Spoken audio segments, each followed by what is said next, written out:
Ó, aqui, o Helder Moraes me manda aqui 7 perguntas. Vamos ver se dá para responder pelo menos algumas. Né?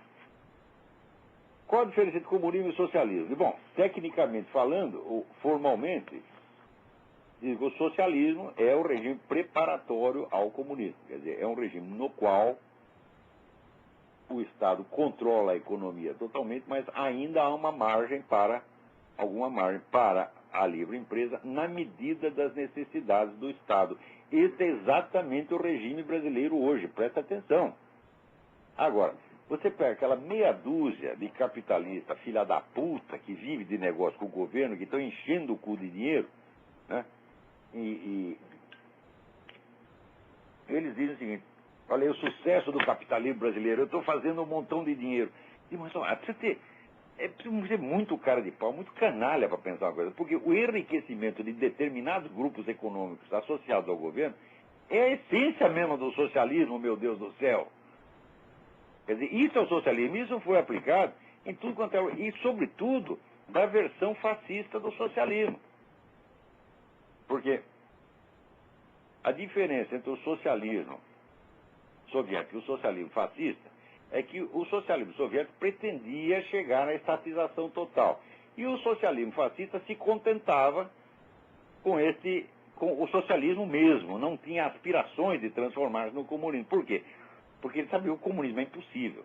Então, o ministro da Economia do Hitler, o Hjalmar Schacht, ele sabia que o regime comunista é impossível, que só é possível o socialismo.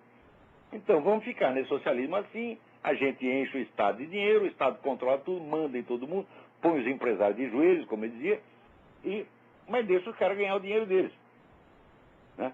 E, evidentemente, eles vão ganhar muito mais dinheiro que eles, que estão protegidos pelo Estado, são sócios do Estado. Então, isso é o socialismo, e isso é o regime brasileiro. O regime brasileiro é a economia socialista, na versão socialismo fascista. É o nacional-socialismo. Com a diferença que não é nacionalista, é internacionalista. Porque dinheiro no Brasil, dinheiro vai para Cuba, vai para a autoridade palestina, vai para o Hugo Chávez, vai para toda coisa lá, mas do Brasil não. Né? Blá, blá, blá. Os partidários da doutrina marxista dizem que o regime perfeito é a democracia socialista. Democracia socialista é o quadrado redondo, meu filho. Se o Estado controla toda a economia e você tem lá 5 ou 6 potentados, tá certo, que estão aliados ao Estado, quem pode ir contra isso? Ninguém pode. Não adianta você falar contra os caras.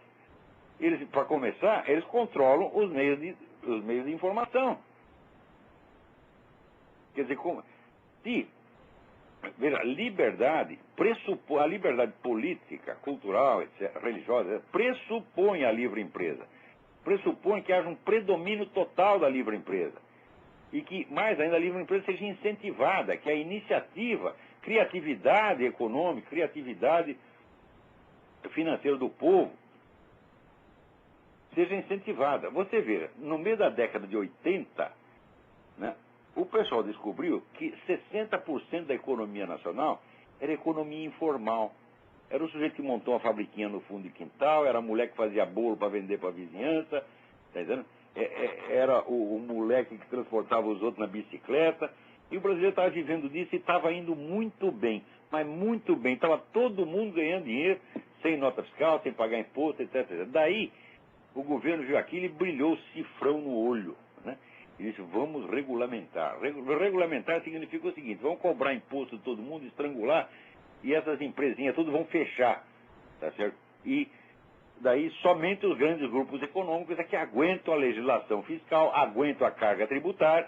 Então daí somente os muito grandes crescem e se integram no governo, eles viram parte da administração estatal, são sócios do governo. E os outros, pau no cu dos outros, né?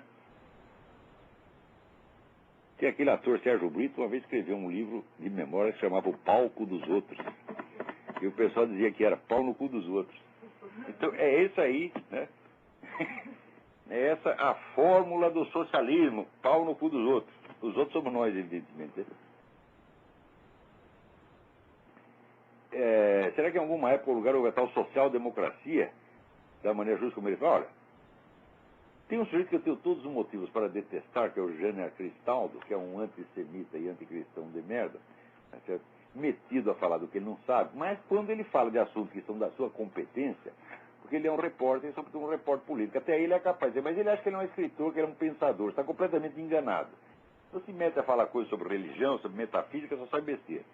Mas quando ele fala das coisas que ele entende, ele é muito bom. E ele escreveu um livro que chama O Paraíso Sexual Democrata, que é um livro sobre a experiência dele quando ele viveu na Suécia. Você vai ver que inferno que é aquilo. Tá? Então, olha, chega assim, na Suécia você faz 14 anos e você ainda não teve relações sexuais. Você não comeu ninguém, nem deu para ninguém.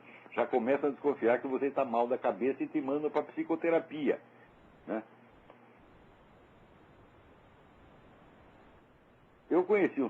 peraí, tem mais alguém na linha aí? Alô? Alô? Caiu a ligação? Eu conheci um sujeito que era asilado político brasileiro na Suécia.